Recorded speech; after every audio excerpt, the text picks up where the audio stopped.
In the Bhagavad Gita, the Lord directly states that he accepts the vegetable foodstuffs from the hands of a pure devotee.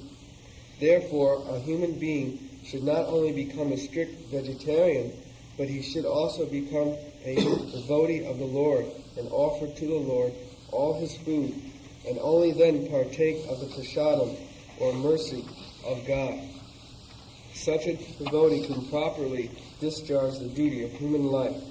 Those who do not do so are eating only sins, and thus will be subjected to the different types of distress which are the result of the various sins. Yeah, this is stated in the Bhagavad Gita, 4th chapter. Yajñārthe santa muccante sarva kilmisa. This conditioned life is so situated that in every step we are committing some sins. In every step. Without knowing, ignorance, because we are born ignorant. The Bhagavad says, parabhavastavat abodhajat. Abodhajata. Abodhajata means every living entity is born fool.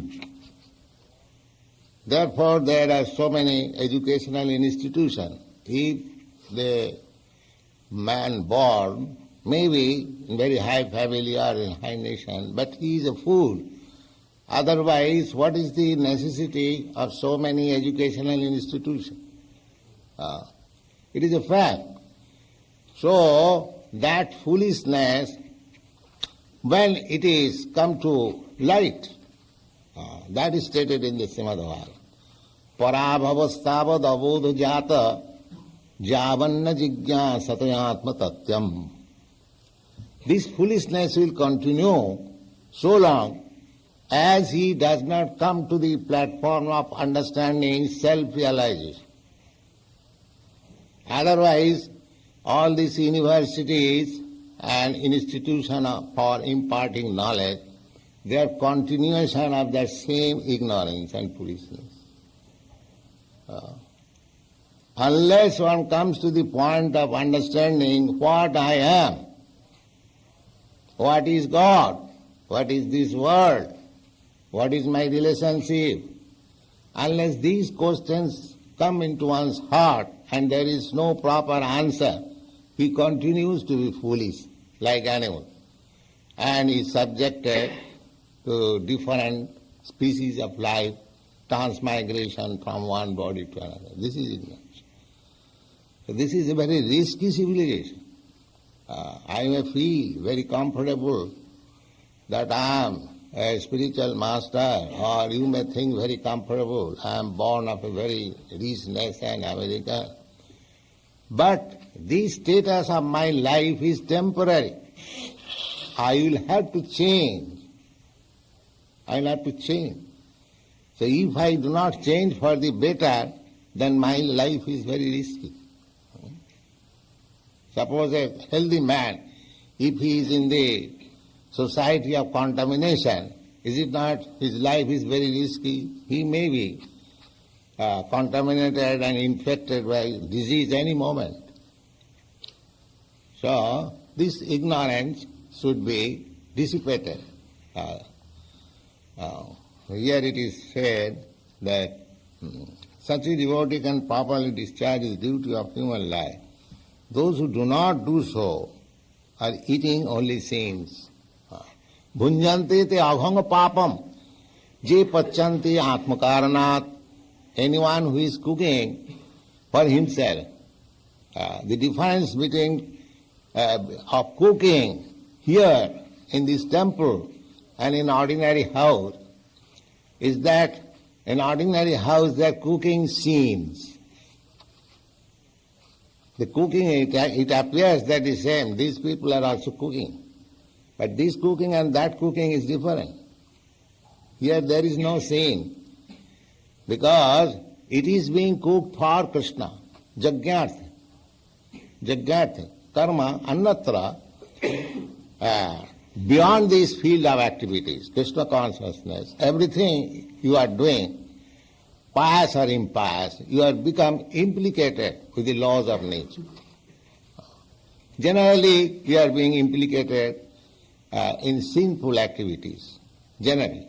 And those who are little more cautious, they avoid sinful activities, they act pious activities, but even there is pious activities, he is implicated.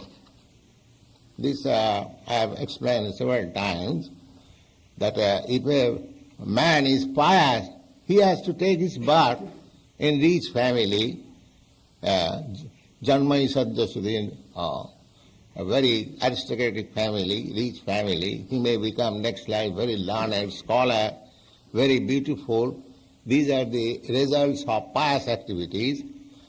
But pious or impious, you have to enter into the womb of some mother. That tribulation is very severe, that we have forgot. That we have forgot. Either you take birth in a very rich family, aristocratic family, or you take birth in the animal home. So the pangs of birth, death, disease and old age will continue.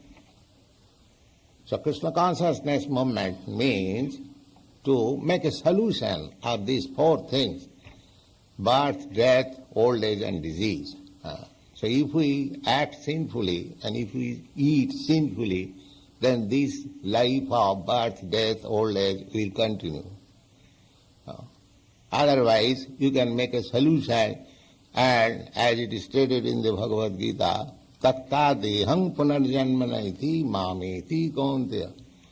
After leaving this body, tatta deham punarjanmanaiti. He does not take birth again in this material world. Then where does he go? He is finished, just like bodies. No. Mameti, he comes to me. Mameti, he comes to me. And what is the benefit of going there? To you? Mam upeta kaunteya dukkhalayam asasatam napnivanti mahatmana samsiddhim paramam gatha. To come back to me, that is the highest perfection of life. He does not come to this miserable world. So, we should be careful not to eat anything which is not offered to Krishna Prasadam. That should be determination. We cannot purchase things from the market and eat. No, that is not possible. We cannot eat. We can simply eat such things which are offered in the, to the deity, Kṛṣṇa. That is, Yajñārthe, even if we have committed some sins, by eating this prasadam, we counteract it. Bhuñjate sarva kilmisa. Yajñārthe, the asishta means the remnants of foodstuff. After offering yajna, if one eats, then Bhuñjate sarva kilmisa, because our life is sinful, so we become freed from the sinful activities. How it is? That is also stated in the Bhagavad Gita. The aghaṁ sarva pāpaṁ of Kṛṣṇa. If you surrender unto me, then I will give you protection from all sinful reactions. So if you make it a vow that I shall not eat anything which is not offered to Kṛṣṇa, that means it is a surrender. You surrender to Kṛṣṇa, my dear Lord, I shall not eat anything which is not offered to you. That's vow. That vow is surrender. And because there is surrender, you are protected from the sinful reaction. All right.